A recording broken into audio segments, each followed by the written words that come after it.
You want us to fight those things? Krextal clicked his mandibles in disbelief, compound eyes fixed on the tactical display. Are you completely insane or just suicidal? The Vorkath commander's facial tentacles writhed in frustration. They're just humans. Primitive mammals barely a century into their space age. Your fee has already been tripled. Quadruple it again, and I still wouldn't take this contract. Krextal chittered, jabbing a clawed appendage at the holographic imagery. Look at them. Actually, look at them. The footage showed what the humans designated as their Special Operations Forces, conducting exercises on a harsh desert world. The warriors moved with an unsettling combination of fluid grace and predatory intent, laden with enough weaponry to make a Krevan warbeast feel inadequately armed. I've studied their combat doctrine, Krextal continued. Do you know what those markings mean? The ones they wear on their armor? Skulls. Human skulls. They advertise death on their very bodies. What kind of species does that? A primitive one trying to appear threatening, the commander scoffed. Their psychological warfare is crude at best. Crude? Krextal's antennae twitched violently. Let me tell you about crude. Those humans you're so eager to dismiss? They developed powered armor because they saw it in entertainment videos. They created plasma weapons because they thought they looked cool in games. Their entire military-industrial complex is driven by the question, wouldn't it be awesome if... The commander's tentacles stilled. Surely you're exaggerating. I wish I was. You know what they call their elite units? Names like Ghost Recon and Shadow Raiders. They give their gunships names like Black Death and Angel of Destruction. They name their carriers after ancient warriors and conquerors. Many species engage in martial posturing. No, you don't understand. Krextal interrupted, mandibles clicking rapidly. They don't do this to intimidate enemies. They do it because they think it's fun. Because some human looked at a heavily armed assault transport and thought, you know what would make this better? Painting flames on the side and calling it Valkyrie's Fury. The tactical display shifted to show human special forces conducting a night raid. Their movements were precise, coordinated, and utterly terrifying to watch. They flowed through the darkness like living shadows, every motion economical and deadly. Look at how they move, Krextal continued. Most species either excel at stealth or direct combat. Humans? They switch between the two like flipping a switch. One moment they're ghosts, the next they're unleashing enough firepower to level a small city. And they do it all while making terrible jokes over their comm channels. The commander's facial tentacles had begun to pale slightly. The jokes cannot be that significant a factor. Oh, really? Let me share some intercepted communications from their last engagement. Krextal pulled up an audio file. Human voices crackled through the speakers. Hey Jenkins, what's the difference between a Vorkath battlecruiser and a target range? I don't know, Sarge. What? About 30 seconds once Anderson gets that railgun warmed up. Sound of human laughter mixed with explosive detonations. See? Krextal's antennae drooped. They make jokes while fighting. Who does that? It's not natural. The commander shifted uncomfortably. Perhaps we could negotiate with their leadership instead. Their leadership? Krextal gave the chittering equivalent of a laugh. You mean the ones who look at their most aggressive, adrenaline-seeking, danger-loving volunteers and say, yes, these are the ones we should give our most advanced weapons to? The ones who took their special forces' request for orbital drop capabilities and responded by developing pods that let them literally surf through atmospheric re-entry? They do? What? Oh yes. They call it riding the lightning, because of course they do. They turn everything into an action video game. Their training simulations are indistinguishable from their entertainment. Do you know what they call their combat stimulants? Go juice. Their battlefield medical technology? Stimpaks. It's like they're living in their own combat fiction. The tactical display showed more footage. Humans in powered armor executing impossible maneuvers. Their movements enhanced by neural interfaces and synthetic muscle fibers. And don't even get me started on their enhancement programs. Krextal continued. Most species pursue either biological or technological advancement. Humans? They said both and make it awesome. They've got soldiers who can interface directly with their weapons, who can process combat data faster than our best AI, who can run for days without rest. And what do they do with these capabilities? They compete to see who can pull off the most ridiculous stunts in actual combat. The commander's skin had taken on a distinctly unhealthy hue. Surely they have some weaknesses. Oh, they do. They're reckless, prone to improvisation, and constantly pushing the limits of their equipment. But here's the thing. They know these are weaknesses, and they've turned them into strengths. They train for equipment failure. They practice improvising. Their doctrine literally includes guidelines for when to ignore doctrine.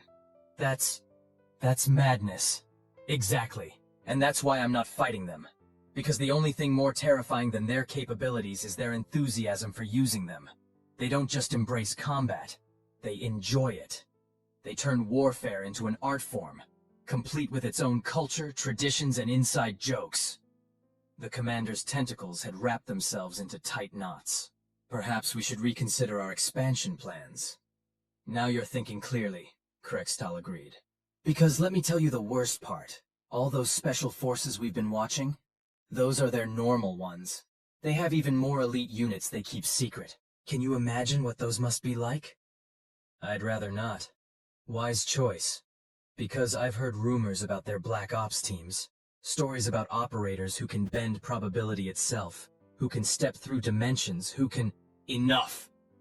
The commander's tentacles were practically tied in knots. The contract is withdrawn. We'll seek easier conquests elsewhere. Good call, Krextal chittered. Because the only thing more dangerous than human special forces is what happens when they get creative. Did you know they once used orbital dropping pods to deliver high-yield explosives disguised as supply crates? The enemy took them into their own storage facilities. They called it Operation Special Delivery, and laughed about it for weeks. As the commander hurried away, Krextal turned back to the tactical display. The footage showed a human special forces team practicing close-quarters combat, their movements a deadly dance of precision and controlled violence. One of them executed a perfect backflip while firing 2 weapons simultaneously. Completely insane, Krextal muttered. And they probably did that flip just because they thought it looked cool. In the background, more intercepted communications played. Hey, anyone see where I left that antimatter grenade? Check your other tactical pocket, Dave. Oh yeah, there it is. Right next to my lucky rabbit's foot. More human laughter. Krextal shut off the display with a shudder. Let others fight the humans if they wanted. He preferred his battles survivable and his enemies sane. Besides, he'd heard the humans had recently started experimenting with something they called space ninjas, and he definitely didn't want to know what that was about. As he left the command center, he could have sworn he heard distant human laughter echoing through the corridors. Probably just his imagination. Probably, but he quickened his pace anyway. Later that cycle, when asked why he'd turned down such a lucrative contract, Krextal had a simple answer. Have you ever watched humans fight? They treat combat like a competition to see who can be the most spectacularly lethal while having the most fun. They don't just wade into battle, they choreograph it. His fellow mercenaries laughed, until he showed them the footage. They didn't laugh after that. Instead, they did the sensible thing. They updated their contracts to specifically exclude operations against human special forces. Some called them cowards. Krextal called them survivors. Because in the end, there was only one thing you needed to know about human special forces.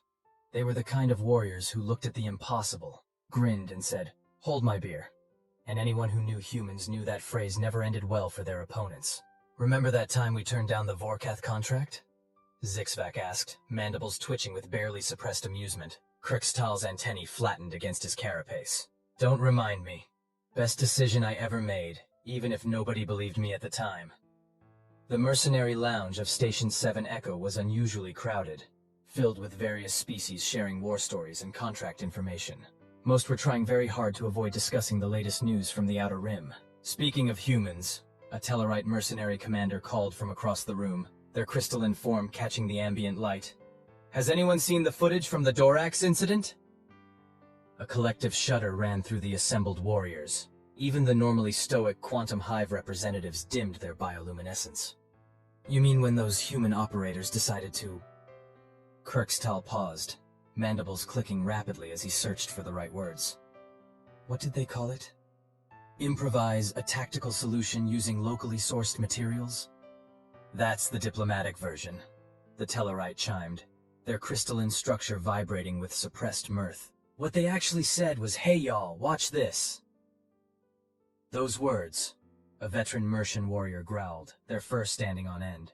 Should be classified as a psychological weapon. Nothing good ever follows them. Kirkstall pulled up a hollow screen, displaying the now infamous footage. The assembled mercenaries leaned in despite themselves, unable to look away from what had become known as the incident. The footage showed a squad of human special forces operators cornered in a Doraxian manufacturing facility. The Dorax, being silicon-based lifeforms, had assumed their industrial-grade thermal processing units would provide an effective barrier against the humans. They had not counted on human creativity. "Watch this part," Kirkstall chittered, indicating a human operator who appeared to be grinning inside their helmet. This is where it goes from standard human insanity to, well, human insanity. The footage showed the operator turning to their squad. The audio crackled. "Hey, you know what those processing units are full of? Industrial coolant? Nope. Free-range tactical lubricant." What followed was a masterclass in what humans called adaptive problem-solving, and what everyone else called complete madness. The operators somehow converted the facility's thermal processing network into an improvised distribution system for their combat stimulants and explosive compounds. They weaponized the cooling system. A newly arrived quantum hive drone buzzed in disbelief. They turned temperature regulation equipment into a delivery mechanism for military-grade stimulants and high explosives, while making jokes about it being just like that one video game, Kirkstall added. Something about plumbing simulator and speedrunning strats. The footage continued, showing the Doraxian forces discovering, much to their dismay, that their own facility's infrastructure had been turned against them. The human operators had essentially created what they cheerfully called a base-wide party delivery system. "Order up. 1 extra spicy combat cocktail, coming right up. Don't forget to tip your server." Sound of explosions mixed with human laughter. "But that's not even the worst part," Zixvac interjected. "Tell them about the maintenance drones." Kirkstall's antennae drooped. They reprogrammed the facility's maintenance drones to play something called entry music whenever they breached a new section. Apparently it was for dramatic effect. The footage shifted to show maintenance drones bursting through walls while blaring what human databases identified as classical rock music. The operators could be heard arguing about the soundtrack selection between firefights. "Really, Jenkins? Highway to Hell again? It's a classic for a reason, Sarge. And this," Kirkstall continued, "is why I don't take contracts involving humans anymore. Because who looks at a hostile facility's infrastructure and thinks, you know what this needs? Background music and an improvised stimulant delivery system." To be fair, the Tellarite commander noted, their crystalline form glinting with amusement. It was very effective. That's the problem. Everything they do is effective, no matter how insane it seems. They turned basic maintenance drones into what they called party bots, and used them to distribute combat enhancers throughout an enemy facility, all while making jokes and arguing about music choices. The footage showed the final moments of the operation, with human operators surfing on reprogrammed maintenance drones through corridors filled with stimulant-laced vapor, firing weapons akimbo while shouting quotes from their entertainment media. "Remember, kids, don't try this at home. Unless you've completed the proper certification courses." More laughter, more explosions. "They recorded training videos afterward," Zixvac added quietly. "Called it Creative Resource Utilization 101, making the enemy's base your party venue." The assembled mercenaries sat in stunned silence, processing this information. Finally, the Mercian warrior spoke. "So they not only pulled off this insanity, but they turned it into a teaching opportunity," Kirkstall finished, "complete with peer reviews and suggestions for alternative music selections for various tactical scenarios." "I heard they got a commendation," the Tellarite added. 3 commendations, actually, Kirkstall corrected.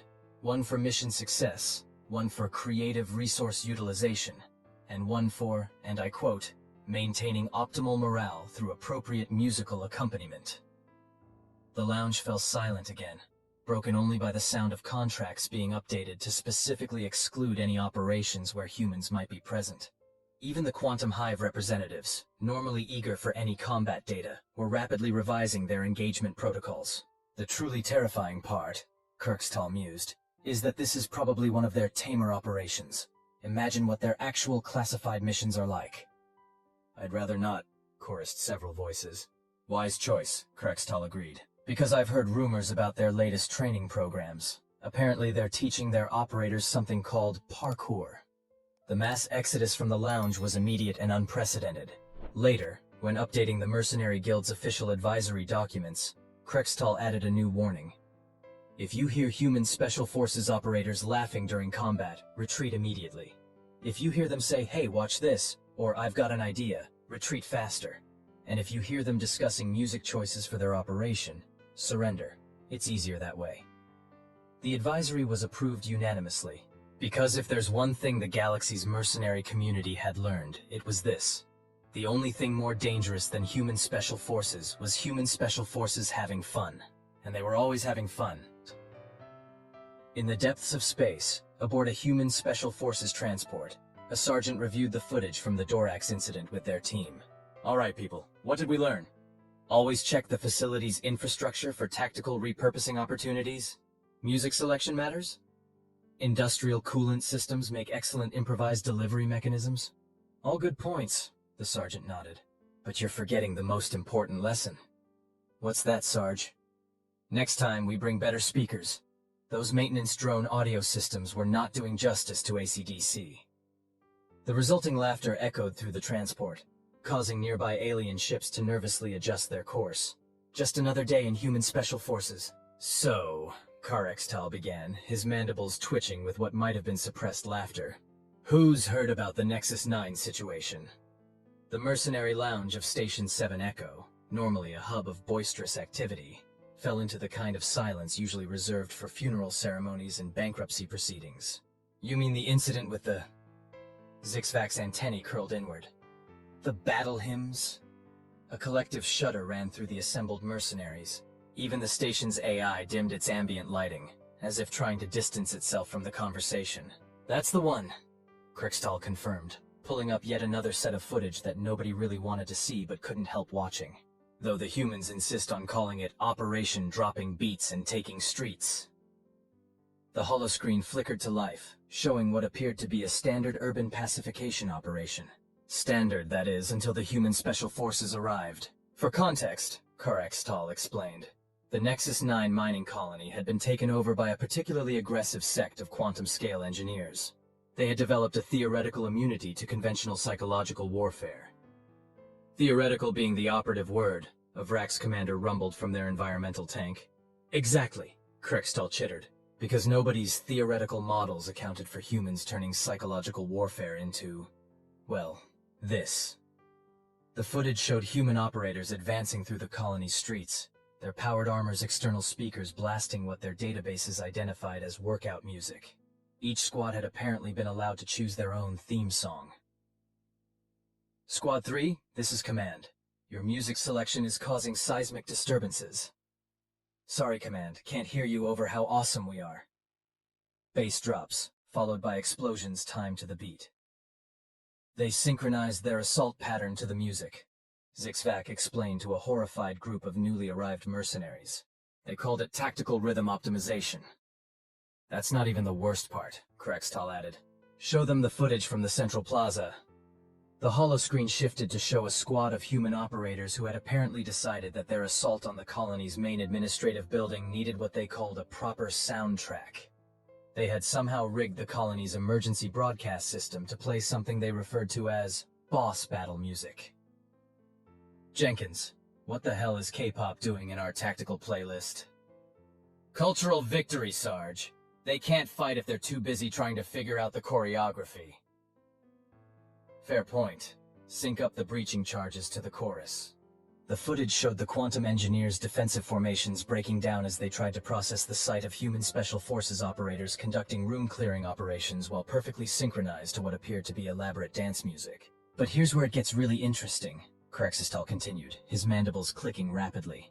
The quantum engineers, operating on probability matrices, couldn't process the apparent randomness of human combat tactics combined with choreographed movement patterns. Their cognitive frameworks literally crashed.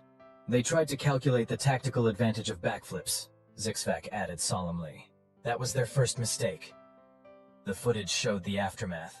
Quantum engineers either surrendering en masse or joining what they called the rhythm of tactical enlightenment. Several could be seen attempting to replicate human combat dance moves. Within 3 cycles, Krextal explained, the entire colony had developed what they called groove-based combat doctrine. They formed a new religion around it. Something about achieving tactical superiority through synchronized movement and appropriate background music. The humans encouraged this? A newly arrived hive mind representative buzzed in disbelief. Encouraged it? They offered advanced courses, called it cultural victory, alternative approaches to combat resolution. They even published a manual, Bass Drops and Hotspots, a comprehensive guide to rhythm-enhanced urban warfare. The footage shifted to show human instructors teaching former quantum engineers the finer points of what they called tactical dancing. The engineers had apparently developed complex mathematical formulas to optimize their movements for maximum style points. Remember, people, if you're not having fun, you're not doing it right. But what's the tactical advantage of a spin move? Looking awesome is the tactical advantage. The really concerning part, Zixvac noted, is how effective it was. The colony's productivity increased by 300% after they adopted what they called groove-based optimization protocols. Humans weaponized dance music. Krextal chittered in disbelief. They turned psychological warfare into a party, and somehow it worked better than conventional methods. The quantum engineers now require all security personnel to achieve what they call sick moves certification before deployment. The assembled mercenaries watched as the footage showed the colony's current state. Quantum engineers conducting their probability calculations through elaborate dance moves, security teams training to what humans called beats per minute optimization, and former insurgents arguing about playlist selection for their patrol routes. They've started hosting competitions, Zixvac added. Something called So You Think You Can Fight. The humans judge them on both combat effectiveness and, quote, style points. And the worst part? Krextal's antennae drooped. Other colonies are starting to adopt the practice. There's talk of making it an official combat doctrine. The humans are calling it the Great Groove Revolution. The footage showed a graduation ceremony for the first class of rhythm combat specialists, complete with what the humans called a tactical dance-off. The quantum engineers had apparently calculated that adding backflips to standard combat maneuvers increased their effectiveness by exactly 43.7%. This is why I don't take contracts involving humans anymore, Krextal concluded.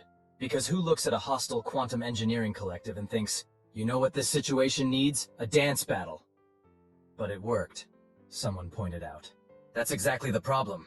Everything they do works, no matter how insane it seems. They turned combat operations into a choreographed performance art, and now there's a whole religion based on achieving tactical supremacy through superior dance moves. The mercenary lounge fell into contemplative silence, broken only by the distant sound of bass-heavy music from the station's human quarter. Several mercenaries nervously adjusted their combat loadouts to include what humans called swagger enhancement modules.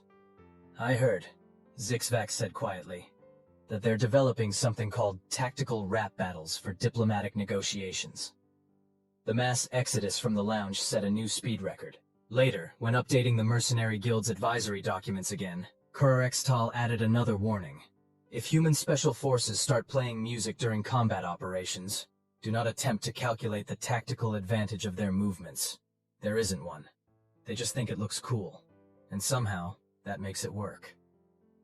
The advisory was approved before he even finished writing it. Because if there's one thing the galaxy's mercenary community had learned, it was this. The only thing more dangerous than human special forces having fun was human special forces starting a trend. And everything they did started a trend. Meanwhile, in a classified human special forces training facility. Sir, the quantum engineers are requesting advanced courses in something they're calling probability-enhanced breakdancing. Approved, but tell them the spin moves need more pizzazz. Yes, sir.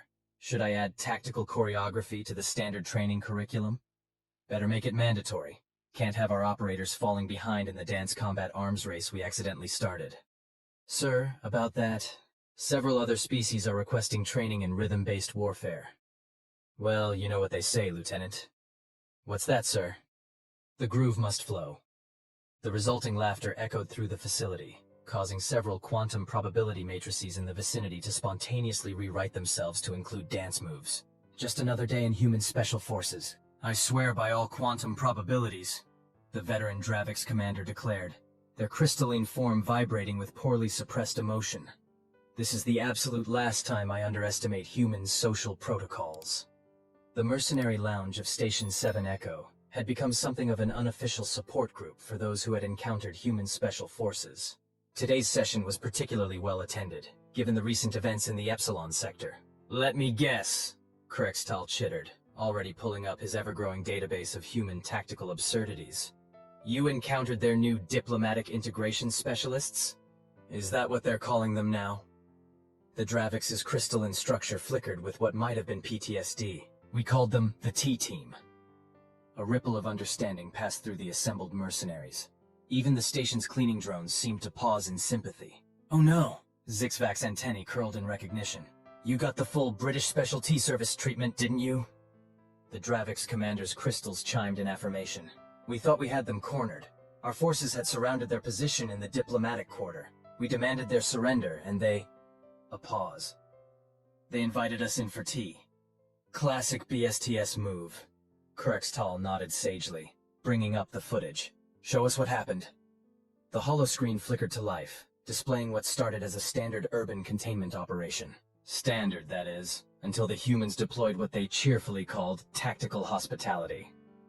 I say, chaps, these fellows seem rather tense. Jenkins, break out the Earl Grey. The combat blend, sir? Of course. And do remember the proper china. We're not savages. The footage showed human operators, in full combat gear, meticulously setting up what they referred to as a proper T-service in the middle of an active combat zone. They had somehow managed to include doilies.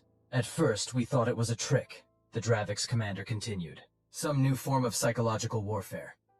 Then they started discussing the proper way to hold a teacup while wearing powered armor. Remember everyone, pinky out. It's in the manual. Sir, which manual is that exactly?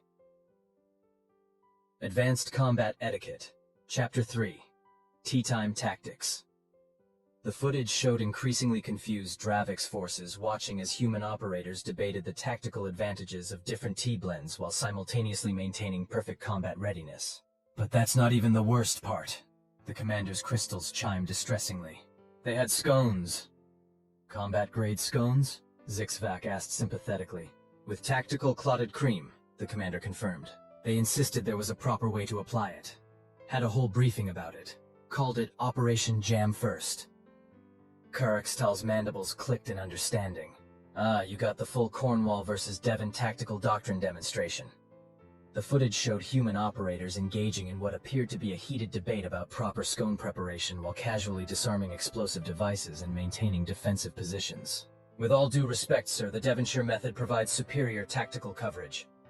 That's dangerously close to insubordination, Jenkins. Everyone knows Jam First is the superior approach. Perhaps we should consult the Queen's Royal Combat Catering Corps manual. They had an actual manual for this? A newly arrived Quantum Hive representative buzzed in disbelief. They have manuals for everything, Krextal explained. This one's called Tactical Tea Service, a comprehensive guide to combat catering, complete with sections on emergency doily deployment and proper pinky positioning under fire. The footage continued, showing the Dravix forces gradually being drawn into what the humans called aggressive hospitality. Several crystal warriors could be seen awkwardly attempting to hold teacups with their energy manipulators. They insisted on proper introductions, the commander continued, their crystalline structure flickering with the memory. Full titles, unit designations, preferred tea varieties. They had dossiers on everyone's tea preferences.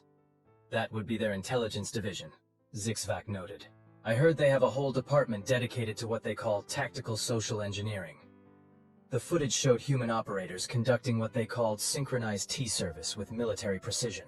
They had apparently developed specific protocols for every possible social scenario, including proper combat tea etiquette for multiple species.